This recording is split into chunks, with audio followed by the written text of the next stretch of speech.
तो देखते हैं यहाँ पे क्वेश्चन नंबर फर्स्ट में हमसे क्या पूछा गया है, what is sound and how is it produce. तो जो यहाँ पे साउंड है वो यहाँ पे क्या है और ये कैसे प्रोड्यूस होती है वो हमें यहाँ पे बताना है। तो जो यहाँ पे साउंड है वो हमारे यहाँ पे क्या है, एक एनर्जी का फॉर्म है जिससे हम यहाँ पे क्या करते हैं, सुनते हैं। कोई भी ऑब्जेक्ट अगर यहाँ पे वाइब्रेट करता है तो उससे हमारे यहाँ पे क्या होती है, साउंड प्रोड्यूस होती है। क्योंकि उसकी वजह से यहाँ पे जो आसपास के मीडियम पार्टिकल्स होते हैं वो हमारे यहाँ पे बैक एंड फोर्थ में रैपिडली मूव करते हैं, जिसकी वजह से जो साउंड वेव्स है वो यहाँ पे आगे ट्रेवल कर पाती है। जैसे कि ये हमारे यहाँ पे एक ऑब्जेक्ट है, ये हमारे यहाँ पे मेटल ऑब्जेक्ट है। इसको अगर मैं यहाँ पे हैमर से स्ट्रक करूँगा तो ये हमारे यहाँ पे क्या करने लगेगा, वाइब्रेट करने लगेगा। जब ये हमारे यहाँ पे ऑब्जेक्ट वाइब्रेट करेगा, इससे हमारे यहाँ पे क्या होगी, साउंड प्रोड्यूस होगी। क्या प्रोड्यूस होगी हमारे यहाँ पे, साउंड प्रोड्यूस होगी। साउंड कैसे प्रोड्यूस होगी, इसके आसपास का जो यहाँ पे मीडियम है, मान लो यहाँ पे आसपास हमारे यहाँ पे क्या एयर है। एयर में जो यहाँ पे पार्टिकल्स होते हैं वो हमारे यहाँ पे इसमें मीडियम का काम करेंगे। तो वो मीडियम हमारे यहाँ पे क्या होंगे, सबसे पहले कंप्रेस होंगे, फिर रेयरफेक्शन होंगे।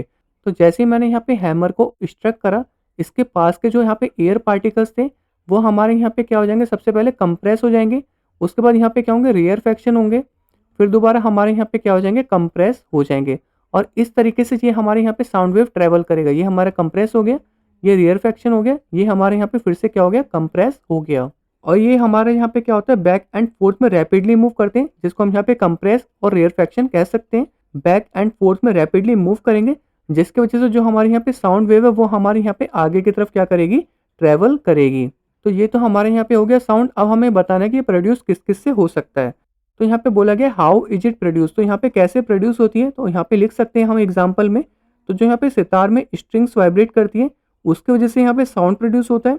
फ्लूट में जो हमारे यहाँ पे एयर वाइब्रेट करते हैं जिसकी वजह से हमारे यहाँ पे क्या होता है, साउंड प्रोड्यूस होता है। ड्रम में जो मेम्ब्रेन होती है ऊपर की, उसको जो हम यहाँ पे पीटते हैं वो वाइब्रेट करता है, जिससे साउंड प्रोड्यूस करता है। और सिंबल्स आपने यहाँ पे देखा होगा, कीर्तन में जो हम यहाँ पे बजाते हैं उसकी जो यहाँ पे प्लेट्स है वो वाइब्रेट करती है, जिसकी वजह से वो भी हमारे यहाँ पे क्या करता है, साउंड प्रोड्यूस करता है। तो यहाँ पे आपने एक चीज़ कॉमन देखी होगी, तो यहाँ पे जब भी साउंड प्रोड्यूस होगी यहाँ पे कोई ना कोई चीज़ में वाइब्रेशन प्रोड्यूस होगी, जब भी यहाँ पे क्या होगी, साउंड प्रोड्यूस होगी। तो होप आपको यहाँ पे इस क्वेश्चन का आंसर भी समझ में आ गया होगा। और इस क्वेश्चन में आपको यहाँ पे क्या लिखना है वो आपको यहाँ पे लेफ्ट साइड में दिख रहा होगा। अब हम चलते हैं अपने नेक्स्ट क्वेश्चन की तरफ।